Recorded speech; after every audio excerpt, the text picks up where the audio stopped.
नमस्कार साथियों, स्वागत है आपके अपने YouTube channel the Lalit ITI में। आज जो अपना चैप्टर चल रहा है वो चैप्टर 2 चल रहा है और 2 का थर्ड पार्ट, सेकंड में डाल चुका हूँ, फर्स्ट और सेकंड, अब 2 का थर्ड पार्ट चल रहा है। चालक व चालक उनकी विशेषताएं। तो अपना जो अगला जो टॉपिक है वो है टीन। अगला जो टॉपिक है वो है अपना टीन। अब टीन क्या होता है कि इसका जो गलनांक बिंदु है वो कम होता है, इसका गलनांक बिंदु कम होता है टीन का, और जो धातु है उनकी तुलना में इसका गलनांक बिंदु कम होता है। इस पर ऑक्सीकरण का प्रभाव नहीं पड़ता है। इनके जो मेन पॉइंट है वो अपन को याद रखने पड़ते हैं। ये मैंने ऑलरेडी इसलिए लिखा था कि ताकि इसमें नॉर्मल टॉपिक है और इसको लिखने में ज़्यादा टाइम वेस्ट हो रहा था, वीडियो काफ़ी लंबी हो रही थी, तो काफ़ी बच्चों के फ़ोन कॉल्स थे कि सर थोड़ा टाइम ज़्यादा लग रहा है, तो आप ये नॉर्मल टॉपिक है, इनको आप लिख सकते हो पहले, फिर आप समझ सकते हो। तो मैंने उनको पहले लिख दिया था।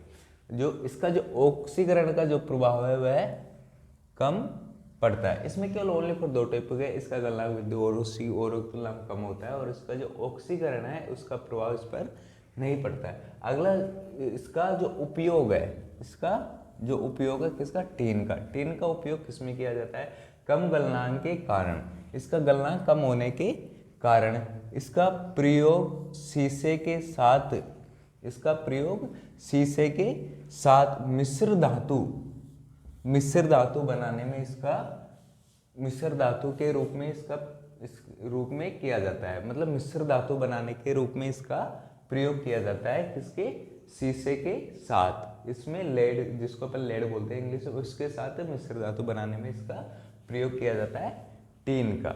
इसका जो एग्जाम्पल है किस चीज़ में बनाने में, इसको बनाकर किस चीज़ में उपयोग लिया जाता है, तो इसको फ्यूज तार व सोल्डर आदि में इसका उपयोग किया जाता है। जो सोल्डर अपन किसी भी तार की जो सोल्डरिंग करते हैं उसको अपन सोल्डर बोलते हैं। सोल्डरिंग और सोल्डर यानी सोल्डरिंग करना, और सोल्डर जिससे अपन करते हैं उससे बोलते हैं सोल्डर, और जिस पर सोल्डरिंग करते हैं उसको कहते हैं अपन सोल्डरिंग।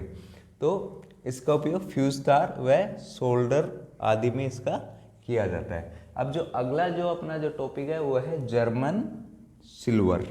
अगला जो टॉपिक है वो है जर्मन सिल्वर। अब जर्मन जो सिल्वर है वो मिलकर बना हुआ होता है। इसमें क्या, तांबा, जस्ता, निकिल, इससे मिलकर बना हुआ होता है जर्मन जो सिल्वर है।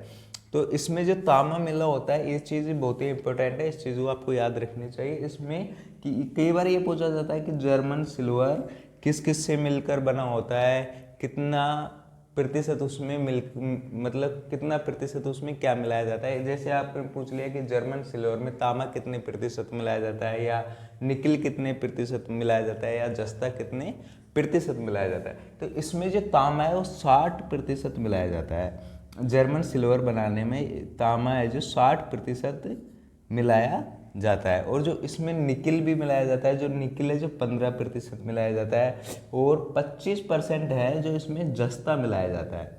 इसमें जस्ता मिलाया जाता है, 25% जस्ता मिलाया जाता है, तब जाकर ये जर्मन सिल्वर बनता है। 60% तांबा, 15% निकिल और 25% जस्ता, जब ये तीनों चीज़ मिलती है तब जाके ये जर्मन सिल्वर बनता है। अब ये पीतल की अपेक्षा में अधिक सुदृढ़ होता है। सुदृढ़ बोले तो मैंने आपको पहले बताया था, सुदृढ़ बोले तो मजबूत होता है ये, पीतल की तुलना में ये मजबूत होता है। और जो इसका जो वातावरण होते हैं, वातावरण परिवर्तन, जैसे सर्दी गर्मी, तो इसमें वातावरण परिवर्तनों से इस पर कम प्रभावित होने वाली धातु है। मतलब जो वातावरण अपने बदलते रहते हैं, परिवर्तन होते हैं, उस पर इस पर कोई प्रभाव नहीं पड़ता है। मतलब कम प्रभाव तो वैसे पड़ता है, लेकिन कम प्रभाव इस पर पड़ता है, क्योंकि ये 3 चीज़ों से मिलकर बनी होती है, तांबा से,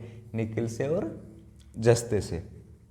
अब जो बात आती है कि इसका उपयोग किसमें किया जाता है, इसका जो उपयोग है वो उच्च गुणवत्ता की वस्तुएं बनाने में किया जाता है। और उच्च गुणवत्ता है, जैसे उच्च गुणवत्ता वाले उपकरणों में किया जाता है। जैसे पीतल के स्थान पर इसका प्रयोग किया जाता है। जैसे पीतल अपन कहीं भी लगा रहे होते हैं तो वहाँ पे इसका उपयोग किया जाता है। जैसे अधिकतर है जो जर्मन सिल्वर का उपयोग स्टार्टर में किया जाता है, स्टार्टर के जो बटन होते हैं उनमें इसका प्रयोग। अब अपने अगला जो टॉपिक है वो है मैग्नीज। मैग्नीज, अब जो इसका जो उपयोग है प्रतिरोध बनाने में किया जाता है। इसका उपयोग है जो प्रतिरोध बनाने में किया जाता है। प्रतिरोध चालक प्रवाह की दर में रुकावट पैदा करते हैं, उसे प्रतिरोध कहते हैं। तो इसका जो उपयोग है वो प्रतिरोध बनाने में किया जाता है और इसमें 84% तांबा मिलाया जाता है। कितना? 84%। और 12% मैग्नीज मिलाया जाता है और 4% निकिल। 3 चीजें मिलाने के बाद यह मैग्नीज बनता है। मैग्नीज बनता है।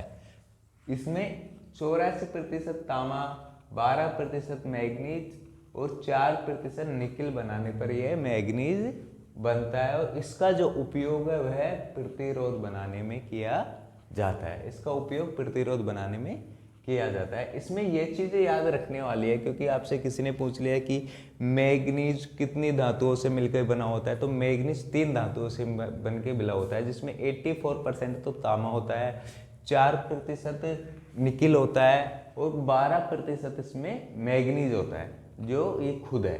तो इसमें 3 चीजों से मिलके ये मैग्नीज बनता है और इसका उपयोग प्रतिरोध बनाने में किया जाता है। अब अगला जो है वो है अपने यूरेका।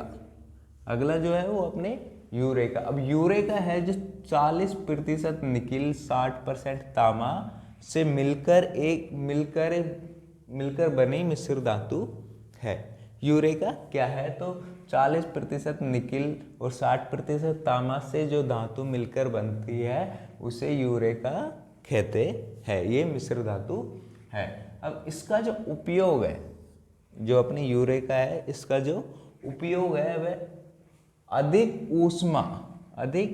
ऊष्मा पैदा करने वाले पदार्थों में किया जाता है। जो अधिक ऊष्मा अपने प्राप्त करते हैं, अधिक ऊष्मा वाले जो पदार्थ होते हैं उसमें उपयोग यूरेका का किया जाता है। जैसे प्रतिरोध। अब जैसे प्रतिरोध यहाँ पे भी आया था अपने प्रतिरोध ये होता है कि विद्युत धारा के प्रवाह में जो रुकावट पैदा करते हैं उसे प्रतिरोध कहते हैं। क्योंकि विद्युत धारा बहती है तो जिस भी वायर में अगर वो बहती है तो वो गर्म रहता है, तो उसका जो प्रतिरोध में किया जाता है, प्रतिरोध अधिक ऊष्मा पैदा करने वाले पदार्थों में किया जाता है। जैसे कि प्रतिरोध रहा, अपने रेगुलेटर रहा।